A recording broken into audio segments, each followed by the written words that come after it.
Bonjour à tous, aujourd'hui je vais vous montrer comment créer un jeu de Mario Kart sur Scratch. Donc on a déjà 3 sprites, on a une bande de terre pour représenter le sol, on a un personnage, c'est Mario, et on a un petit objet, un petit obstacle, c'est le tuyau vert, et on a le décor qui vient de New Super Mario Bros. U sorti en 2013 sur Wii U. Déjà on va commencer à programmer le déplacement de Mario, on va initialiser les coordonnées avec ce bloc. Et on va faire une action, enfin on va en faire deux, on va faire courir et sauter. Donc ce sont les deux actions que peut exécuter Mario lors du jeu. Donc par exemple pour le faire courir on va utiliser les flèches du clavier droite et gauche.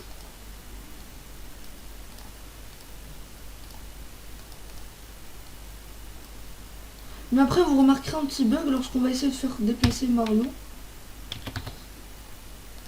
Et on va mettre costume suivant. Parce qu'ici on a les différentes étapes de l'animation de la marche de Super Mario. Mais là, quand on va appuyer sur le drapeau vert, vous allez remarquer un petit bug au niveau des sprites. Donc là Mario il peut se déplacer à droite, mais à gauche il a la tête en bas et sa casquette elle touche le sol. Donc qu'est-ce qu'on va faire? On va changer la direction. Donc là il peut pivoter et faire une rotation seulement à droite ou à gauche. Et là, donc regardez, il peut aussi se déplacer à droite et à gauche. Et on va essayer maintenant de le faire sauter. Donc on va créer une variable qui s'appelle saut.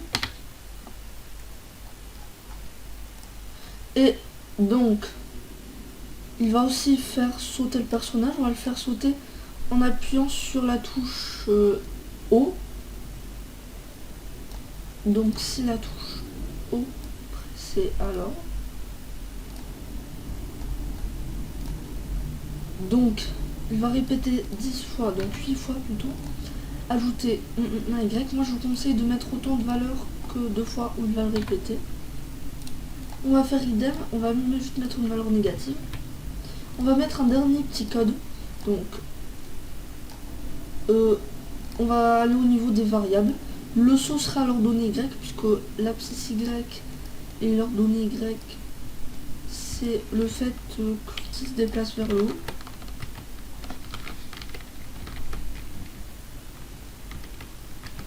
Donc là, regardez, le perso, il peut sauter.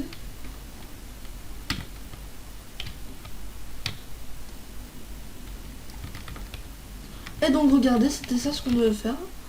Là, il peut se déplacer, il peut sauter tranquillement, comme dans tous les Mario.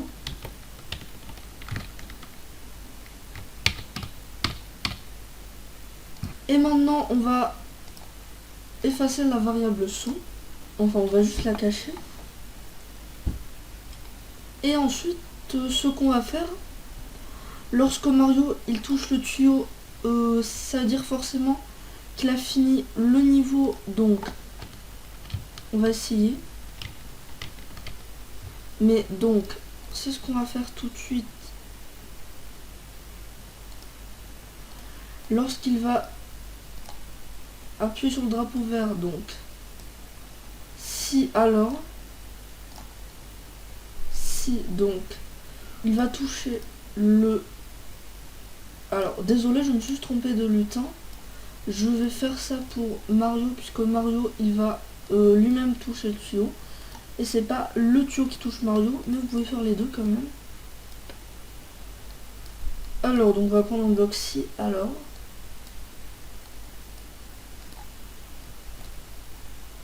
Donc quand le drapeau est cliqué, donc surtout on doit faire attendre jusqu'à ce que le tuyau soit touché, puisque dès qu'il démarre le jeu il ne va pas tout de suite toucher le tuyau, il va déjà traverser l'herbe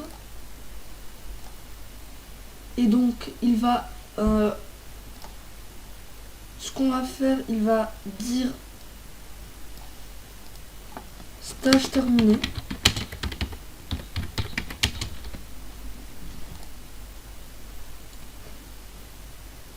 Et il va arrêter le jeu. On va essayer de jouer à ça. Donc il dit stage terminé pendant 2 secondes et à un moment le jeu s'arrête.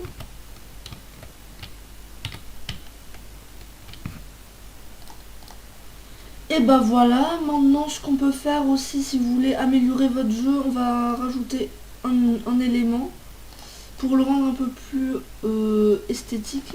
Comme dans tous les Mario, bah on va prendre pièce, étoile, X3. Donc c'est une pièce étoile qu'on retrouve à partir de New Super Mario Bros en 2006 sur DS.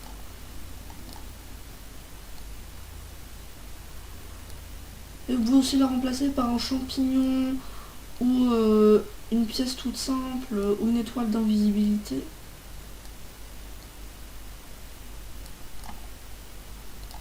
On va la colorer en jaune. On va prendre la pipette, on va changer de couleur.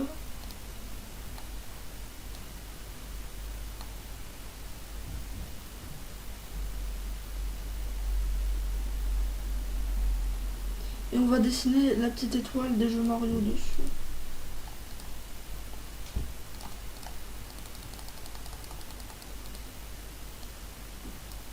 Donc maintenant la pièce étoile x3 elle est ajoutée.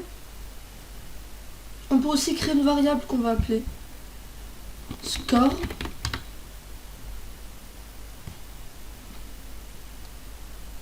Et donc lorsqu'il peut par exemple toucher la pièce étoile, il peut faire augmenter son score. Désolé, je me trompe tout le temps, mais c'est pas grave, ça arrive de se tromper. Donc, on peut prendre pièce étoile x3. Et Mario, il peut dire okidoki. Okidoki. Mais cette fois-ci, ça sera pas stop tout, puisque c'est pas l'élément qui peut faire directement stopper le jeu. Le score sera rajouté à 100. Alors on a aussi oublié de comptabiliser le score du début qui sera égal à 100. Donc là son score il augmente, il termine le stage. Mais si vous voulez aussi, vous pouvez rendre plus de peps à votre jeu Mario Bros. Vous pouvez rajouter des ennemis, par exemple Bloops qu'on trouve dans les mondes aquatiques. Mais juste pour l'occasion on va le mettre. Déjà si vous savez je suis un peu fan de Mario.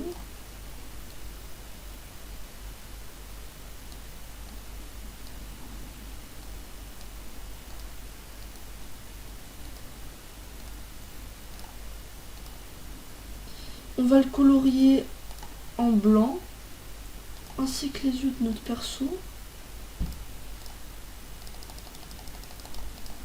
Voilà. Alors maintenant, le personnage, ce qu'on peut en faire, il peut se trouver ici et faire que on va l'appeler ennemi.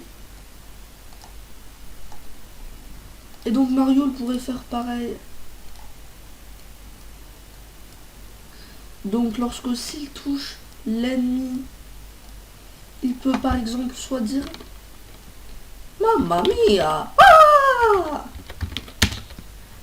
Et arrêter le jeu. Mais aussi au lieu de ça, il peut comptabiliser le score à moins, puisque c'est une valeur négative, à moins 100. On peut remettre ses points à 0. Attendez les gars, juste mettre le boss de cette taille. Donc là son score, par exemple, imaginez les gars, si vous prenez la pièce étoile et vous faites manger, bah dommage, votre score est de moins 100. Puis bah les gars, j'espère que vous avez aimé ma vidéo sur comment faire son propre jeu de Mario Bros sur Scratch. N'hésitez pas à vous abonner à ma chaîne. Dans la prochaine vidéo, je vais vous faire un tutoriel sur comment faire un jeu plus complexe avec Scratch, le même logiciel, mais un autre jeu d'un autre genre. Et puis bah big kiss les gars.